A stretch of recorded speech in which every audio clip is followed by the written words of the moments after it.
அனைவருக்கும் வணக்கம். என் பெயர் தேன்மொழி. நான் இங்க மேக்ஸ் டீச்சரா ஒர்க் பண்ணிட்டு இருக்கேன். நான் எடுத்துக்கொண்ட புத்தகத்தின் தலைப்பு அரியணை ஆற்றிய அற்புத பெண்மணிகள். அவங்கள பத்தி தான் பார்க்க போறோம். அந்த காலகட்டத்துல பாத்தீங்கன்னா நம்மளுடைய வீட்டுங்களை என்ன பண்ணுவாங்க, ஆடு மாடு கோழி அதெல்லாம் வளர்ப்பாங்க.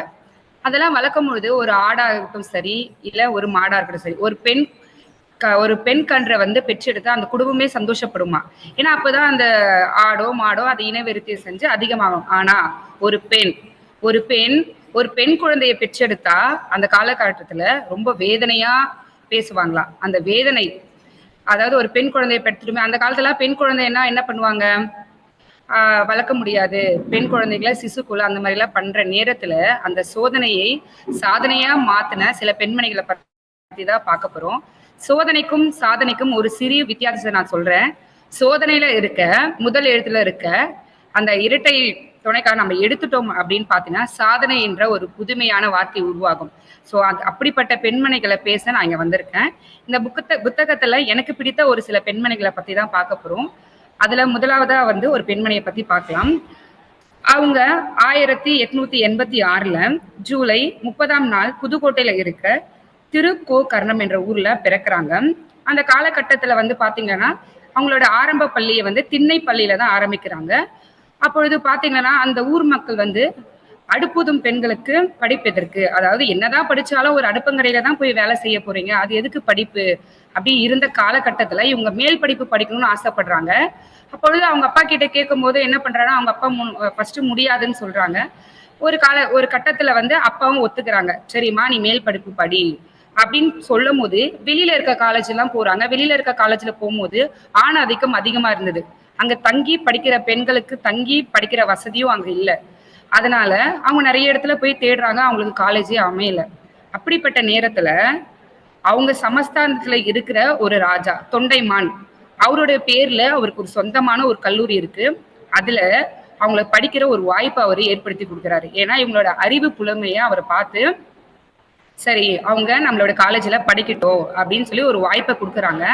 அந்த வாய்ப்பை பயன்படுத்தி அவங்க நல்லா படிக்கிறாங்க. நல்லா படிச்சு அங்க ஒரு மெட்ரிகுலேஷன் தேர்வுன்னு ஒண்ணு வைக்கிறாங்க. அதுல அதிக மதிப்பெண் எடுத்து அந்த காலேஜ்லயே ஃபர்ஸ்ட் வராங்க. அப்ப எல்லாம் ஒரே பெருமை, இன்னும் ஒரு பெண்ணா இருந்து இவ்வளவு மதிப்பெண் பெற்றாங்களே அப்படின்னு பேசப்பட்ட நிலையில அவங்களுக்கு ஒரு வேலை வாய்ப்பு வருது. என்ன வேலை வாய்ப்பு பாத்தீங்கன்னா ஆசிரியரா பணிபுரியும் வேலை வருது. ஆனா அவங்க மனதுல ஒரு எண்ணம் இருக்கு. என்னன்னு பாத்தீங்கன்னா நான் ஒரு டாக்டர் ஆகணும் அப்படின்ட்டு. ஏன் அந்த எண்ணம் அவங்க மனசுக்குள்ள வந்ததுன்னு பாத்தீங்கன்னா அவங்க சிறு வயதிலேயே காலேஜ் படிக்கும் போதே அவங்களுக்கு வந்து பாத்தீங்கன்னா கண் கோளாறு ஏற்பட்டு அவங்களுக்கு கண்ணாடி போடுற நேர்ந்தது. அது மட்டும் இல்லாம அடிக்கடி உடல்நலை குறைவு ஏற்பட்டு சில நாட்கள் ஒரு 1.5 வருஷமா காலேஜுக்கே போகாம வீட்லயே இருந்திருக்காங்க. அந்த சமயத்துல அவங்க அம்மாவுக்கு டைஃபாய்டு என்ற காய்ச்சல் வந்துடும். அந்த நேரத்துல வந்து எந்த ஒரு வசதி வாய்ப்புமே இருக்காது. அந்த ஹாஸ்பிட்டல்லையும் மருத்துவமனையிலும் அதுக்கேற்ற ட்ரீட்மெண்ட் நடக்காதனால அவங்க அம்மா இறந்துடுறாங்க. அதை வந்து அவங்களுக்கு ரொம்ப மனதை வந்து பாதிப்புக்குள்ளானது. அந்த வைராகியத்துல அவங்க அப்பா கிட்ட கேட்டாங்க, அப்பா இல்ல நான் மருத்துவம் தான் படிக்க போறேன், என்ன மெடிக்கல் காலேஜ்ல சேர்த்து விடுறீங்க அப்படின்னு சொன்ன உடனே அவங்க அப்பா சென்னையில இருக்க மருத்துவ கல்லூரியில சேர்த்து விடுறாங்க. சேர்த்து விடும் போது என்ன பெருமைன்னு பாருங்க, அந்த கல்லூரியிலேயே ஒரு முதல் பெண்ணா அவங்க தான் போறாங்க. அப்ப 2 பெண்மணிகள் இருந்தாங்க. ஆனா அவங்க நம்ம நாட்டு கிடையாது, அயல் நாட்டு பெண்மணிகள். அவங்க நம் நாட்டு மூலயமா போன காலேஜுக்கு போன ஃபர்ஸ்ட் கேர்ள் யாருன்னு பாத்தீங்கன்னா இந்த பெண்மணி தான். அப்போ அங்க வந்து ஒரு பெண்ணா போகும்போது அங்க நிறைய பேர் ஆண் ஆதிக்கம் அதிகமாக இருந்ததுன்னா அங்க கேலியும் கிண்டலுக்கும் வந்து உட்படுத்தப்படுறாங்க. அப்போ அங்க வரைய ஆசிரியர்கள் கூட என்ன பண்ணுவாங்கன்னா அந்த கேர்ள்ஸை வந்து நிக்க வச்சுதான் பாடம் எடுப்பாங்களாம். எங்க முன்னாடி நீங்க உட்கார்ந்து பாடம் கவனிக்க கூடாதுன்னு சொல்லிட்டு அவங்களை நிக்க வச்சுதான் பாடம் எடுப்பாங்களாம். ஒரு சமயத்துல அறுவை சிகிச்சை எக்ஸாம்னு ஒரு எக்ஸாம் வைக்கும் போது இவங்க அதிக மதிப்பெண் பெறாங்க. அப்பதான் அந்த ஆசிரியர்களுக்கே தெரியுதான் பெண்களாலும் இவ்வளவு நல்லா படிக்க முடியும் அப்படின்னு உணர்ந்து அதுக்கப்புறம் அவங்கள உட்கார வச்சு சொல்லி கொடுத்தாங்களாம். அவங்க காலேஜுக்கு வர பொழுதும் போகும் பொழுதும் ஒரு திரை போட்ட வாகல் தான் வருவாங்களாம். ஏன்னா வெளியே இருக்கிறவங்களாம் வந்து கேலியா பேசுவாங்களாம், என்ன பெண்கள்லாம் படிக்கணுமா, அதெல்லாம் ஒன்றும் தேவையில்லை, வீட்டுல இருக்க வேண்டியதானே, ஏன் காலேஜுக்கு போறீங்க அப்படின்னு பேசிட்டு இருக்கும் பொழுது இவங்க அதுக்கெல்லாம் வந்து என்ன பண்ணுவாங்க, திரை போட்ட வாகனத்தை வந்து படிச்சு அவ்வளவு இன்னலுக்கு ஆளாக்கி 1912 ஒரு பெண் முதல் முதல் அதை நோட் பண்ணுங்க, முதல் பெண் மருத்துவரா வெளியே வராங்க. அவங்க தான் யாருன்னு பாத்தீங்கன்னா டாக்டர் முத்துலட்சுமி அம்மையார். அவருடைய வாழ்க்கை வரலாறு தான் நம்ம பார்த்துட்டு இருக்கோம். அவங்க அது மட்டும் இல்ல, நிறைய பணிகளை செஞ்சுட்டு இருக்காங்க. அதை ஒன்னொன்னா பார்க்கணும். அப்படி டாக்டர் பட்டம் பெறும்போது அவங்களுக்கு ஒரு வேலை வாய்ப்பு கிடைக்கிது. அதுதான் என்னன்னா, நம்ம சென்னை எழும்பூர்ல இருக்க தாய் சேய் மருத்துவமனையில ஒரு பயிற்சி மருத்துவரா பணிபுரிய வாய்ப்பு ஏற்படுது. அப்ப அங்க வேலை செஞ்சுட்டே இருக்கும் பொழுது என்ன ஆகுதுன்னா, அவங்க அப்பா வந்து கேக்குறாங்க, நீ வந்து கல்யாணம் செஞ்சுக்கம்மா, கல்யாணம் செய்யற வயசு வந்துச்சு, நீ கல்யாணம் பண்ணிக்கோ அப்படின்னு சொல்லும் போது அவங்க சொல்றாங்க, அப்பா திருமணம் வேண்டாம். ஏன்னு கேக்குறாங்க. ஏன்னா ஒரு பெண் ஆணுக்கு கல்யாணம் பண்ண கொடுக்கும் பொழுது அவங்க அடிமையாகி விடுவாங்கப்பா. கல்யாணம் என்பது ஒரு பெண்ணை ஆணுக்கு அடிமையாக்கி விடும். அதனால நான் திருமணம் செஞ்சுக்க மாட்டேன்னு சொல்றாங்க. சொல்லி கொஞ்ச நாள் வேலை செஞ்சுட்டே இருக்கும் பொழுது என்ன ஆகுதுன்னா, விசாகப்பட்டினத்துல ஒரு டாக்டர் இருக்காங்க. அவரோட பேர் வந்து சுந்தர்.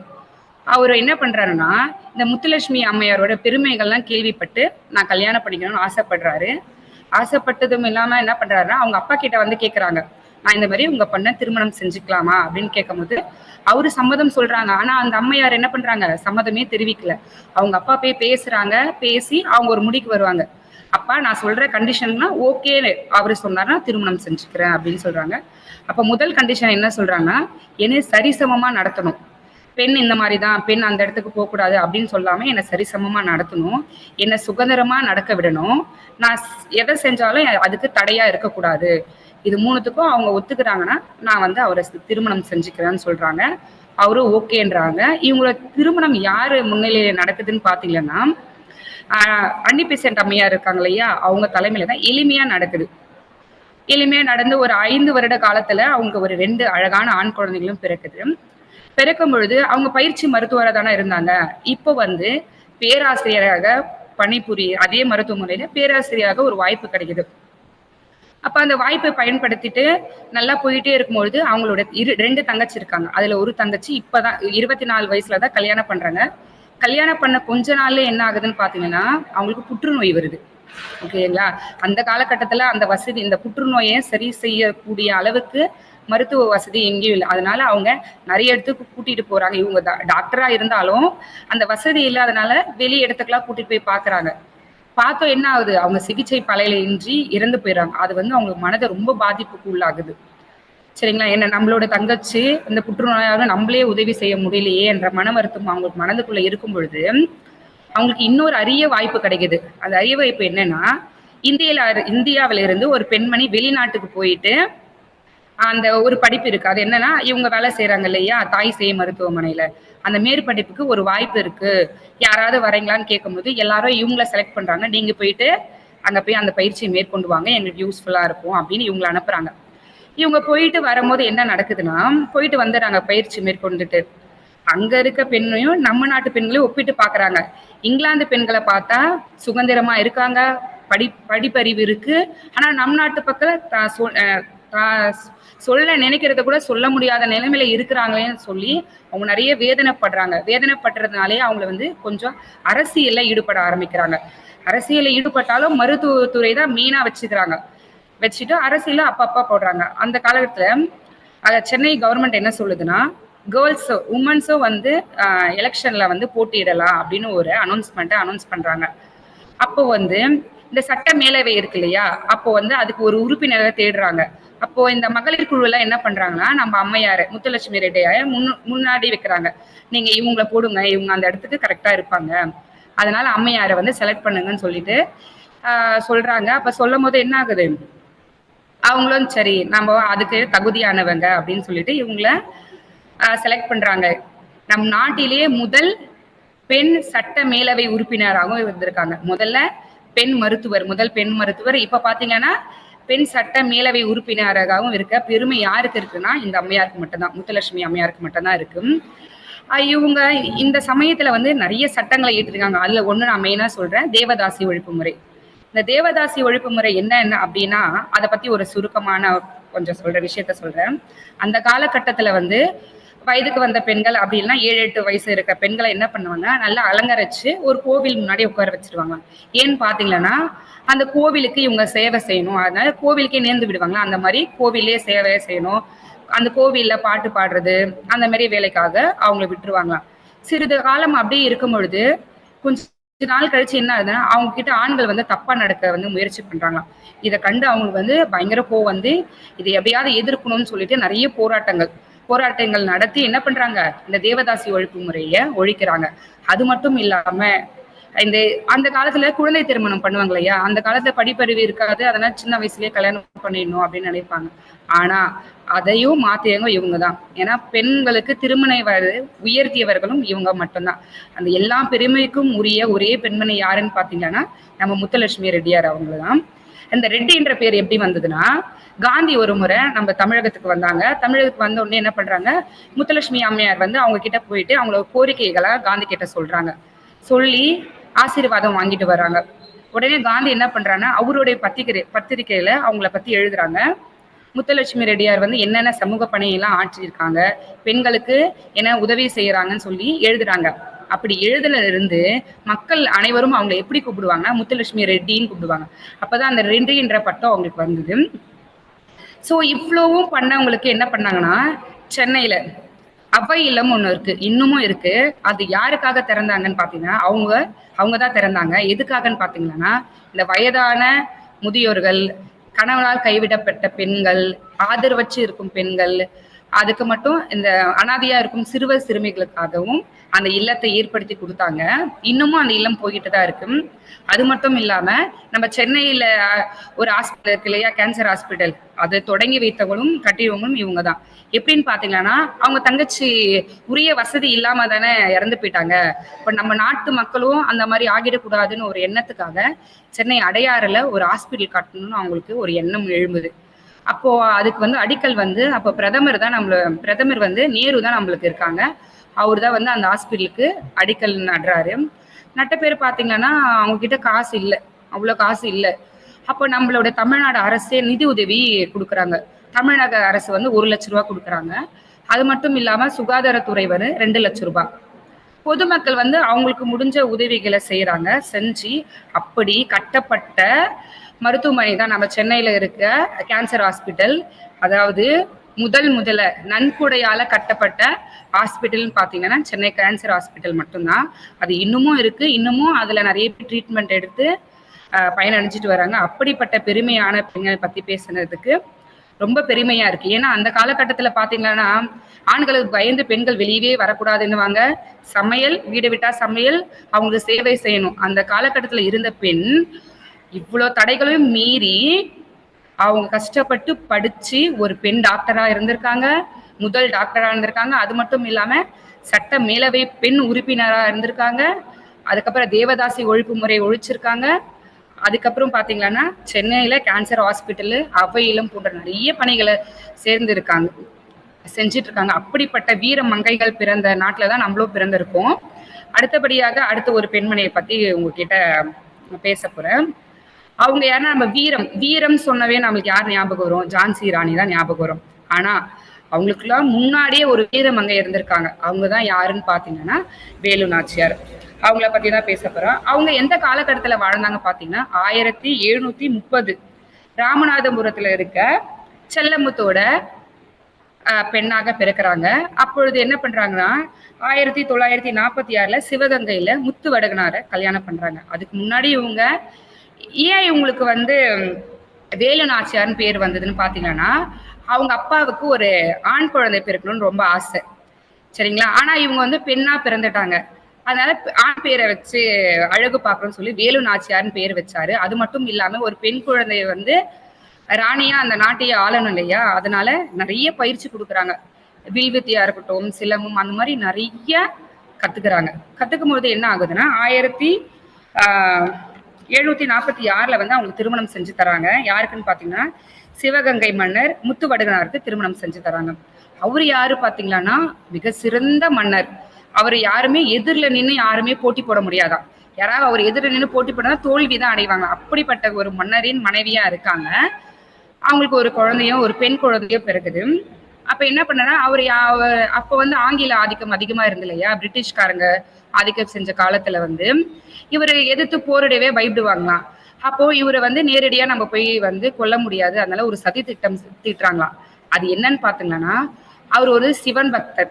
ஓகேங்களா. அவர் வந்து காளையார் கோவிலுக்கு எப்பவுமே சாமி கும்பிட போகும்போது என்ன பண்ணுவாருன்னா, எந்த ஒரு ஆயுதத்தையுமே எடுத்துட்டு மாட்டாராம்.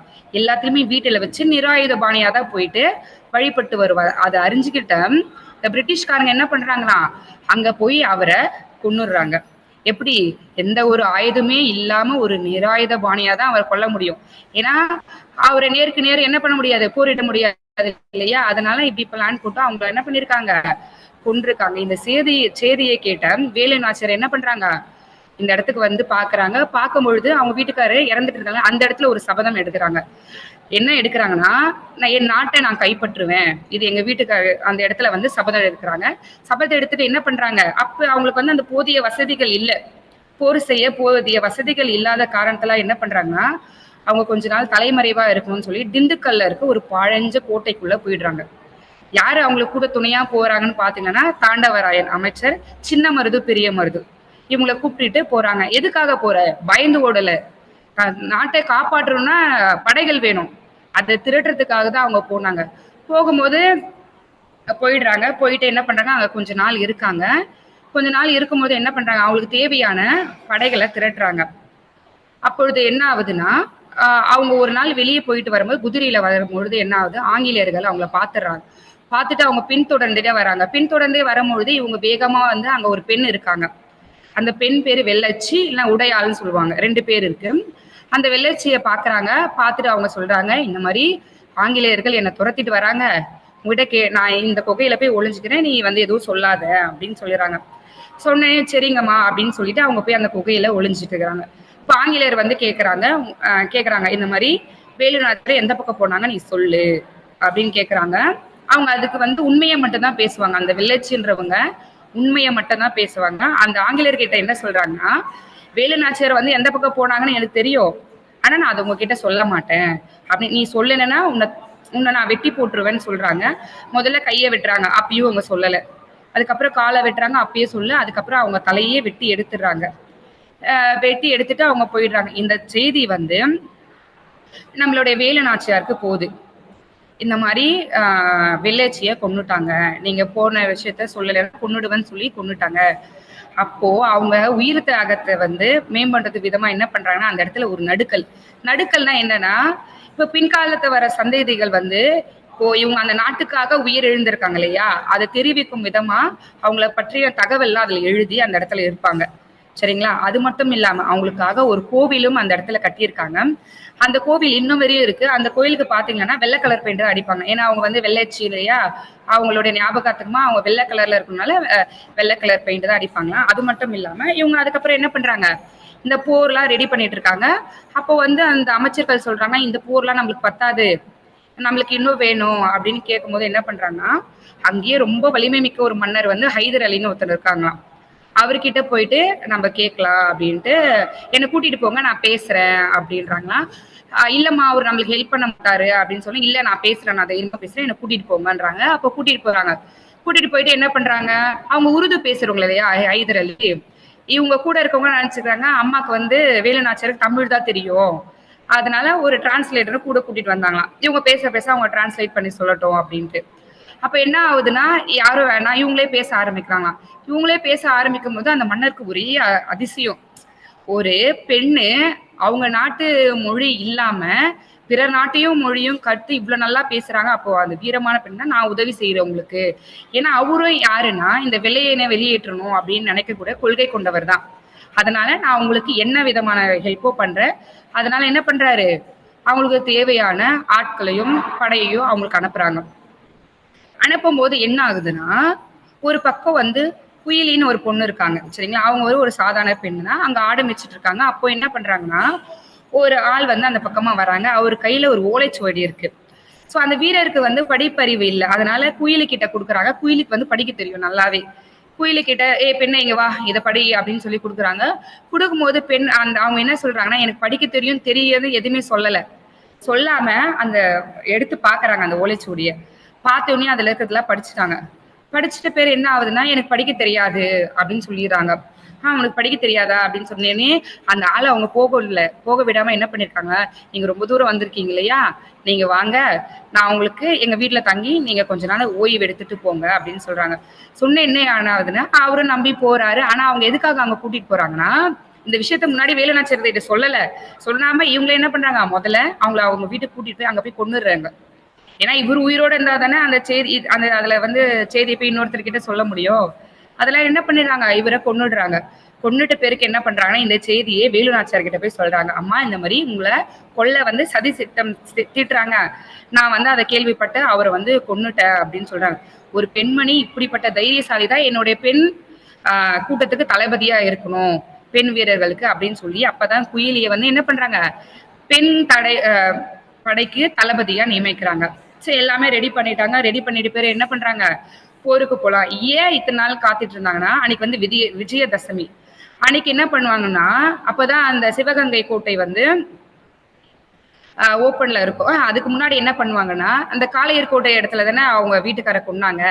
முதல்ல அங்க போயிட்டு போரிட்டு அந்த காளையர் கோயில வெற்றி பெற்றுருவாங்க. வெற்றி பெற்ற கையோட என்ன சொல்லுவாங்கன்னா, நம்ம சிவகங்கையும் போய் கைப்பற்றிடலாம்.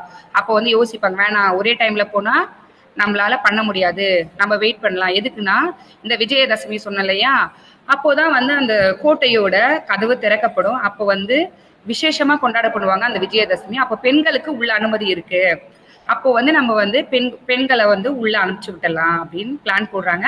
பிளான் போட்டா மாதிரியே கதவு ஓபன் பண்றாங்க. இவங்க எல்லாம் வந்து அந்த கோவிலுக்குள்ள போற மாதிரியே வேடமிட்டு போறாங்க. போகும்போது என்ன ஆகுதுன்னா அங்க அமைதியா உட்காந்து பிரார்த்தனை செஞ்சுட்டு இருக்காங்க. பிரார்த்தனை செஞ்சுக்கும் பொழுது குயில் இருக்காங்க இல்லையா, அவங்களுக்கு ஒரு எண்ணம் ஏற்படுது. என்ன பாத்தீங்கன்னா, அவங்கக்கிட்ட இருக்கிறது ஆங்கிலேயர்கிட்ட இருக்கிறது நிறைய விலை உயர்ந்த அதுக்கப்புறம் சக்தி வாய்ந்த ஆயுதங்கள். நம்ம கிட்ட அப்படி கிடையாது. நம்ம கிட்ட என்ன இருக்கும், வேலு கத்தி அந்த மாதிரிதான் இருக்கும். இதை வச்சுட்டு நம்மளால எதுவும் பண்ண முடியாது, நம்ம ஏதாவது பண்ணணும்னு என்ன பண்றாங்கன்னா அங்க இருக்க நல்லெண்ணெயை ஊத்திக்கிட்டு, அப்பெல்லாம் பெட்ரோல் எல்லாம் கிடையாது இல்லையா, எண்ணெயை ஊத்திட்டு அவங்களே ஒரு மனித வெடிகுண்டா மாறி அந்த ஆயுத கிடங்குல போய் விழுந்துடுறாங்க. ஏன் அப்படி விழுறாங்கன்னா, ஆயுதம் ஃபுல்லா எரிஞ்சு சேதம் ஆயிடுச்சுன்னா அவங்களால அதை எடுத்து போர் புரிய முடியாது இல்லையா. அதனால அவங்க என்ன பண்றாங்க, அந்த ஆயுத கடங்களை விழுந்து ஆயுதமா அவங்கள என்ன பண்றாங்க, எரிஞ்சு சாம்பல் ஆயிடுறாங்க. அது வெறிய இவங்க மன்னர் வேலு நாச்சியாருக்கு தெரியாது. இவங்க என்ன பண்றாங்க, போரிட்டு வெற்றியும் பெற்றுறாங்க. வெற்றி பெற்று போய் குயிலியை தேடுறாங்க. குயிலி எங்க அப்படின்னு பார்க்கும்போதுதான் குயிலியை பத்தி சொல்றாங்க. குயிலி வந்து இந்த மாதிரி ஆயுத கிடங்குல விழுந்து அவங்க உயிரை மாய்த்து கொண்டாருங்க அப்படின்னு சொல்றாங்க. ஏன்னா அந்த காலத்துல பாருங்க, கணவர் இறந்த உடனே என்ன பண்ணுவாங்க, ஒரு பெண்ணை ஒண்ணு வெள்ளை கலர் ட்ரெஸ் போட்டு மூலையில உட்கார வச்சிருவாங்க. எந்த ஒரு நல்ல விஷயத்துக்கும் வெளியே அனுப்ப மாட்டாங்க.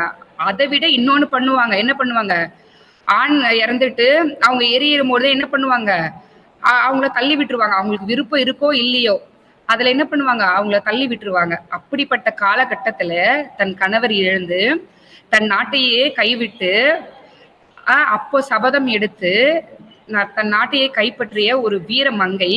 அது மட்டும் இல்லாம 2 பெண்கள் தன் நாட்டிற்காக உயிர் தகம் செஞ்சிருக்காங்க. யாரு, உடையெல்லாம் வெள்ளச்சு. அவங்களும் குயிலியுமே நம் நாட்டிற்காக உயிர் தியாகம் செஞ்ச வீர மங்கைகள் இருந்த நாடும் நம் நாடுதான். அப்படிப்பட்ட பெருமைக்குரிய பெண்மணிகளை ஈன்றெடுத்த நாடும் நம்ம நாடுதான். அது அடுத்தபடியாக இன்னொரு பெண்மணியை பத்தி சொல்றேன். அவங்க யாருன்னு பாத்தீங்கன்னா வைமு கோதை நாயகி. இவங்கள கதை கொஞ்சம் இன்ட்ரெஸ்டா இருக்கும். எப்படின்னு பாத்தீங்கன்னா, இவங்களுக்கு வந்து தமிழ் எழுதவும் படிக்கவும் தெரியவே தெரியாது. ஆனா தமிழ்ல 115 நாவல்களை எழுதியிருக்காங்க. அது எப்படின்னு நம்ம பார்க்கலாம் இந்த கதை மூலமா. அவங்க வந்து எப்போ பிறக்கிறாங்கன்னு பாத்தீங்கன்னா 1901 தான் பிறக்கிறாங்க. சரிங்களா. யாரே இந்த வைமு அவர்கள் 1901 பிறக்கிறாங்க. அவங்க திருமணம் ஆண்டு பாருங்க 1907. 6 வயசுல கல்யாணம் பண்ணி வச்சிடறாங்க. சரிங்களா. அவங்களோட வீட்டுக்கார வயசு பாருங்க, அவங்களோட கணவரோட வயது 9.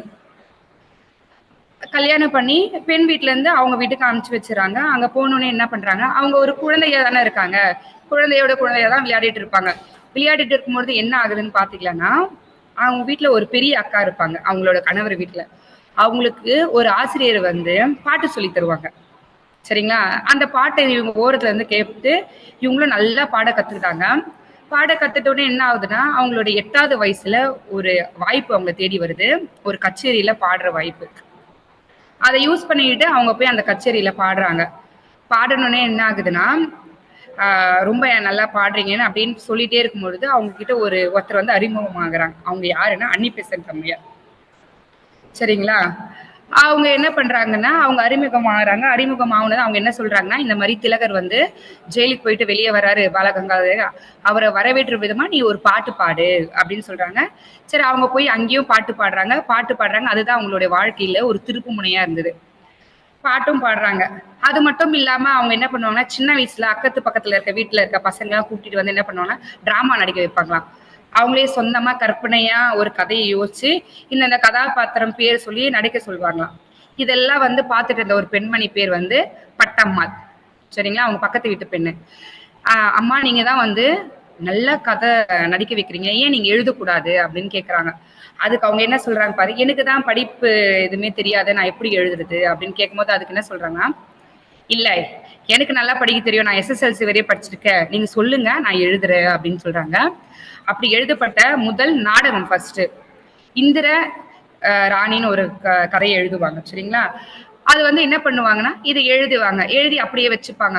வச்சுட்டே இருக்கும்பொழுது என்ன ஆகும்னா, இன்னொரு பாட்டு கச்சேரிக்கு போவாங்க. அங்க வந்து ஒரு பிரஸ்காரங்க இருப்பாங்க இல்லையா? அச்சு எடுப்பாங்க. அவங்களுக்கு கூட ஒருத்தர் கூட பழக்கம் ஏற்பட்டு அவங்க என்ன கேட்குறாங்கன்னா, நீங்க தான் வந்து நாடகம்லாம் எழுதுறீங்களாமே, ஏன் நீங்க அத வந்து எங்க கடையிலேயே குடுத்து அச்சடிச்சு கூடாது? நீங்க வெளியிடலாமே ஒரு புத்தகமா? அப்படின்னு கேட்குறாங்க. கேட்டது கொஞ்சம் யோசிக்கிறாங்க. ஏன்னா அவங்களுக்கு தான் படிக்க எழுத தெரியாது இல்லையா? அதுக்கப்புறம் யோசிச்சு என்ன சொல்றாங்கன்னா, ஒத்துக்கிறாங்க. சரிங்க, நாங்க வந்து உங்க கடையிலேயே நாங்க வந்து அச்சடிச்சு வெளியிடுறோம் அப்படின்னு சொல்லி என்ன பண்றாங்கன்னா, ஃபர்ஸ்ட் நாவல அப்பதான் வந்து அந்த பிரதியிடுறாங்க. ஓகேங்களா? அந்த நாடகத்த புத்தகம் மூலியமா. பண்ணி என்ன பண்றாங்கன்னா, அப்ப எங்கேயுமே வெளியிட முடியாதுல்ல. இவங்களே என்ன பண்றாங்க, தபால் மூலியமா யாரெல்லாம் தமிழ் அறிஞர்கள் இருக்காங்களோ, அவங்களுக்கெல்லாம் இவங்களே என்ன பண்றாங்க, முகவரிக்கு அமுச்சு விட்டுறாங்க. அவங்க படிச்சுட்டு அவங்க ரிட்டர்ன் அனுப்புறாங்க செய்திக்கு. நீ நல்லா எழுதியிருக்கமா, ஏன் நீ ஒரு நாவல் எழுதக்கூடாது அப்படின்னு கேட்கறாங்க. சரிங்களா? சரி, நீ இவ்வளவு பேர் என்கரேஜ் பண்றாங்க. அவங்க வீட்டுக்காரர் என்ன சொல்றாரு, நீ எழுது. அப்படி ஆனா அவங்களுக்கு எழுத தெரியாது இல்லையா? யோசிக்கிற திறன் மட்டும் தான் இருக்கு. அப்ப என்ன பண்றாங்க, அதே மாதிரி டிக்டேஷன் வேர்ட்ல தான் அவங்க சொல்ல இடத்துல எழுதுவாங்க. அதே மாதிரி ஒரு ஒரு நாவலை எழுதுறாங்க. அந்த நாவல் பேரு வைதேகி. சரிங்களா? அதுதான் ஃபர்ஸ்ட் அவங்க எழுதின நாவல். அதையும் என்ன பண்றாங்க, அவங்க கிட்ட சொல்ல சொல்ல எழுதுறாங்க. இந்த மாதிரி எழுதிட்டே இருக்கும்போது அவங்களுக்கு கொஞ்சம் சங்கடமா இருந்தது. நம்ம சொல்லி சொல்லி எழுதுறோமே, ஏன் நம்மளால படிக்க முடியாதா? ஏன் நம்மளால பண்ண முடியாதா? அப்படின்னு பண்ணும்போது, அப்பதான் என்ன பண்றாங்க, அவங்களோட 24வது வயசுல தான் தமிழ எழுத படிக்கவே ரொம்ப கஷ்டப்படுறாங்க.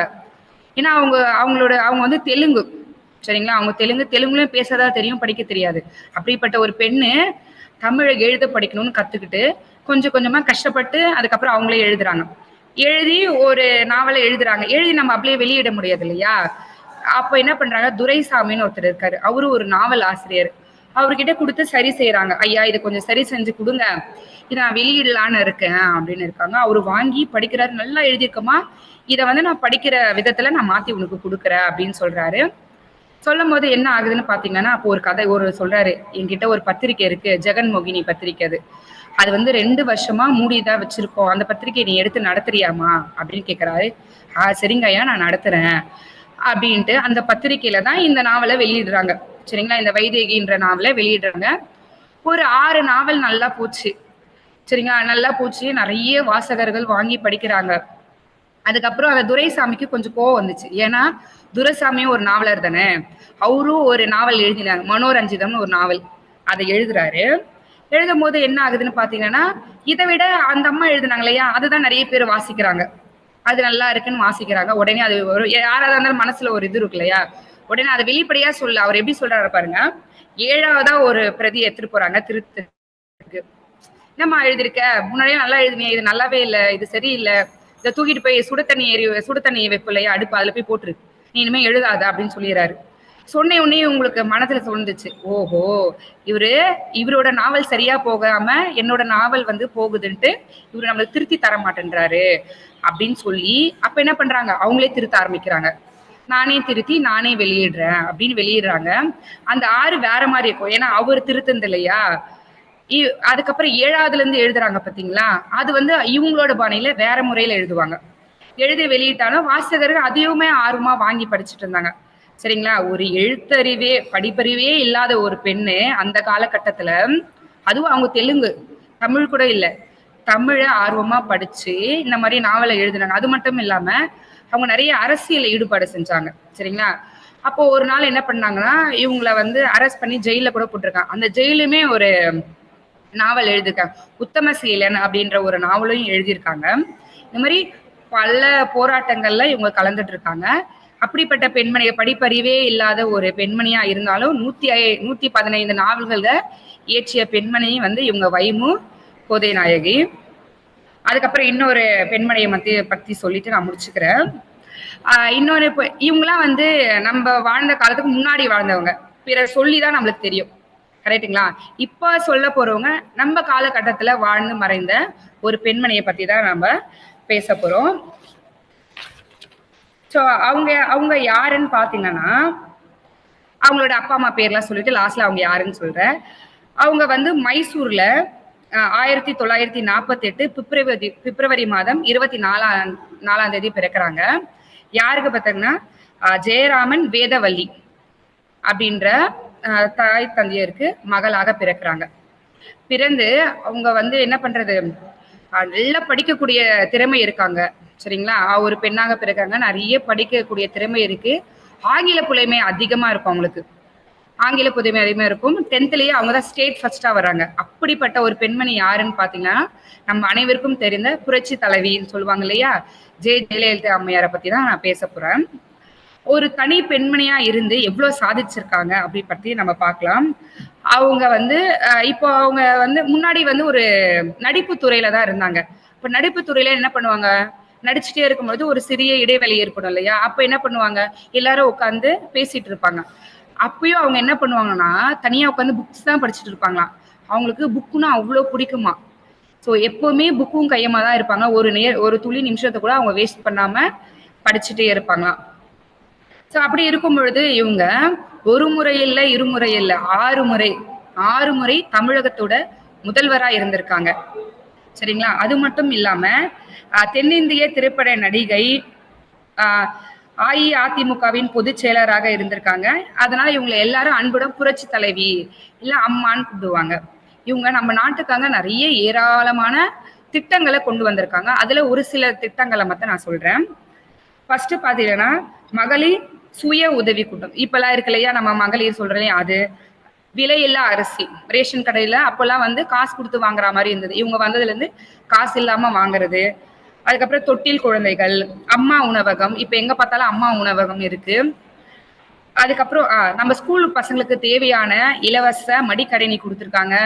அதுக்கப்புறம் காலணிகள், செருப்பு, பேகு, அது மட்டும் இல்லாம அவங்க படிக்கிறதுக்கு தேவையான உபகரணங்கள் எல்லாத்தையுமே கொடுத்து நம்ம நாட்டு குழந்தை, அதாவது படிப்புலயும் முன்னேறி வரணும் அப்படின்னு அரும் பாடப்பட்டவங்க நம்ம ஜெயலலிதா அம்மா அவர்கள். அவங்கள வந்து ஒரு ஃபீனிக்ஸ் பறவையோட ஒப்பிட்டு சொல்லுவாங்க. அவங்களும் நிறைய இடத்துல சொல்லியிருக்காங்க. அந்த ஃபீனிக்ஸ் பறவை என்னன்னா, அந்த ஃபீனிக்ஸ் பறவைன்றது ஒரு கற்பனையான ஒரு பறவை தான். அது உண்மையான பறவை இல்ல, ஒரு கற்பனையான பறவை. அது என்னன்னா, அது ஒரு நெருப்பு பறவைன்னு சொல்லுவாங்க. அது ஒரு அந்த சிவப்பு கலர்ல இருக்குமா. அது என்னன்னா, அதுவே என்ன ஆகுமா, அது இறக்குறது கூடிய தன்மையே கிடையாது. அதுவே என்ன பண்ணுமா, தீயில போய் விழுந்து இறந்து சாம்பலாகி அது ஒரு கட்டுக்கதை தான், புழுவாகி அதுல இருந்து என்ன ஆகுமா, மறுபடியும் வெளியே வருவாங்க அப்படின்னு சொல்லுவாங்க. சரிங்களா? இது வந்து ஒரு எகிப்தியர்ல ஒரு உருவான கதை அது. ஸோ அந்த மாதிரி இவங்களுக்கு எவ்வளவுதான் அடிபட்டாலும் எவ்வளவுதான் வேதனைகள் வந்தாலும் அதுல இருந்து மீண்டு மறுபடியும் வந்து நிற்கக்கூடிய ஒரு திறமை மிக்க பெண்மணியா இருந்திருக்காங்க. அப்படிப்பட்ட பெண்மணிகள் வாழ்ந்த நாட்டுல நம்ம இருக்கணும்னா நம்ம ரொம்ப பெருமை பண்ணக்கூடிய விஷயம். அவங்க மட்டும் இல்ல, இங்க இருக்கிற ஒவ்வொரு பெண்களுமே ஒரு புதுமை பெண்கள் தான். இப்ப பாரதி சொன்ன புதுமை பெண்கள் யாருன்னு பாத்தீங்கன்னா நம்ம தான். இப்ப பெண்கள் இல்லாத இடமே கிடையாது. சரிங்களா? விண்வெளியா இருக்கட்டும், எந்த துறையிலாலும் இருக்கட்டும், எல்லா இடத்துலயுமே இப்போ பெண்கள் இல்லாம இல்லை.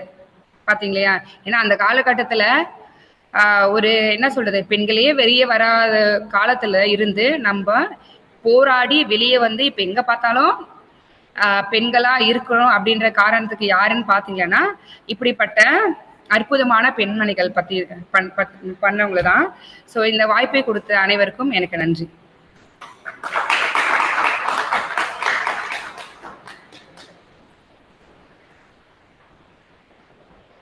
கமெண்ட் சொல்றவங்கலாம் ஸ்டார்ட் பண்ணுங்க. கமெண்ட் சொல்லுங்க.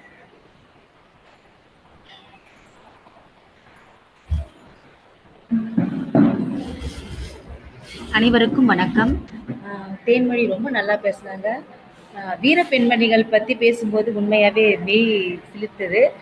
ரொம்ப அருமையாக செலக்ட் பண்ணியிருக்காங்க. யாரை பற்றி பேசுனாங்கன்னா பெண்கள் வந்து ரொம்ப உணர்ச்சி வசப்பட்டு இப்படிலாம் இருந்திருக்காங்க, நம்மளும் வந்து நம்ம வாழ்க்கையில் முன்னேறணும் அப்படின்னு நினைக்க தோணுமோ அந்த மாதிரி நபர்களை தேர்ந்தெடுத்து அவங்கள பற்றி பேசியிருக்காங்க. ரொம்ப நல்லா இருந்தது, நல்ல கருத்துக்கள். அதாவது இந்தியாவில் வந்து பெண்களை வந்து தெய்வங்களாகவும் வீர பெண்களாக தான் வச்சிருந்தோம். இடைப்பட்ட காலத்துல அந்நியர்கள் ஆட்சி காலத்துக்கு அப்புறம் தான் இந்த பெண் அடிமை, அதுக்கு அந்த குழந்தை திருமணம், அதுக்கப்புறம் வந்து உடன்கட்டை ஏறுதல், இதெல்லாம் வந்து இடையில ஏற்பட்ட ஒரு 800 வருஷங்களுக்கு இடையில ஏற்படும் அந்த முகலாயர் ஆட்சி காலம், அப்புறம் அந்த ஆங்கிலேயர் ஆட்சி காலம், அந்த சமயத்துல தான் இது மாதிரி ப்ராப்ளம்லாம் வந்தது. இதுக்கு முன்னால பார்த்தோம்னா பெண்கள் வந்து இந்தியாவில் வந்து ரொம்ப வீர பெண்மணியாகவும், அதாவது பெண்களே தெய்வமா நினைக்கக்கூடிய நடத்தக்கூடிய நாடு தான் நம்ம இந்தியா. ஆனால் இடைப்பட்ட இந்த காலகட்டத்தில் தான் இப்படி மாறி போச்சு. இருந்தாலும் இந்த பெண்கள் முயற்சி செய்து மறுபடியும் அந்த நிலைமையை நம்மளுக்கு திரும்ப கொடுத்துருக்குன்றது மிகப்பெரிய ஒரு விஷயம். நல்லா பேசின தேன்மொழி, வாழ்த்துக்கள்.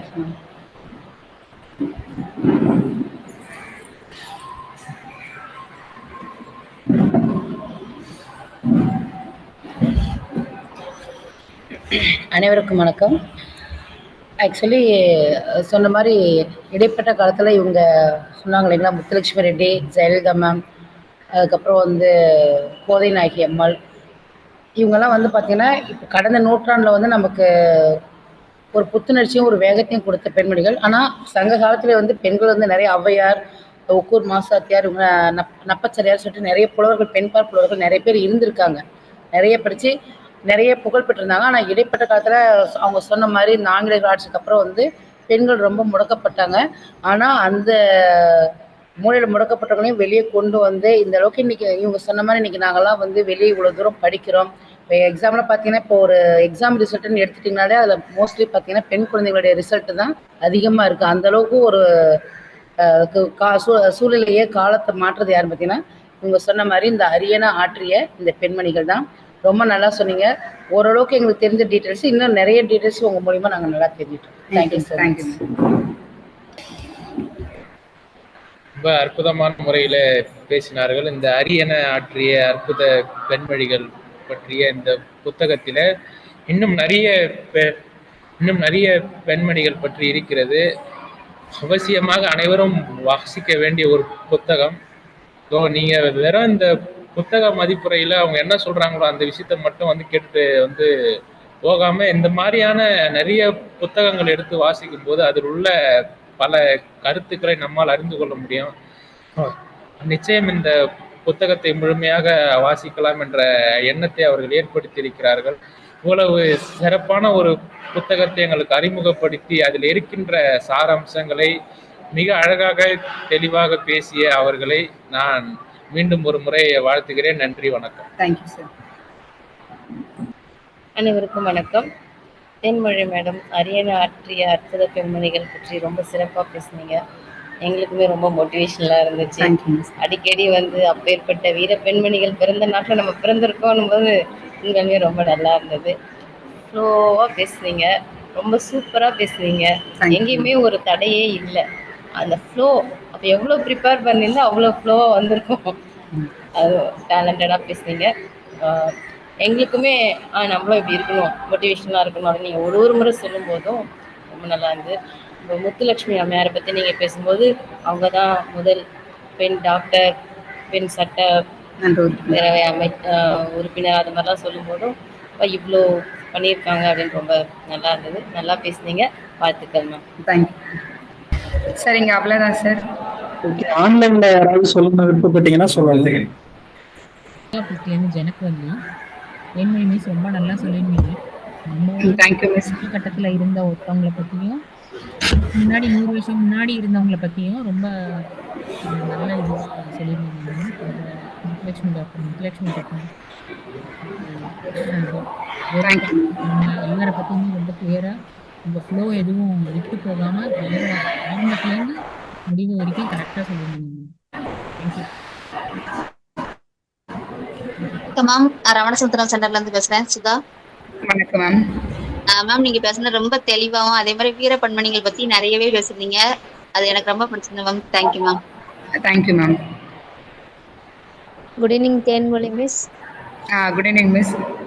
உங்களுடைய புக் ரிவ்யூ ரொம்ப நல்லா இருந்தது. ரொம்ப நிறைய ஹிஸ்ட்ரி லெசன் டீச் பண்ண மாதிரியே இருந்தது. பழைய இதெல்லாம் வந்து திரும்ப ஞாபகப்படுத்தின மாதிரியே இருந்தது. எல்லாமே நம்ம படிச்சது. அதே போல ரொம்ப நல்லா இன்ட்ரெஸ்டிங்கா இருந்தது. நல்லா பேசியிருந்தீங்க மிஸ். தேங்க்யூ. Thank you miss. வேற யாரும் இல்லைன்னு நினைக்கிறேன். ரொம்ப நல்லா பேசுனீங்க, நல்லா இருந்தது. Thank you sir. நினைக்கிறேன். Thank you ma'am. Thank you sir. Thank you all.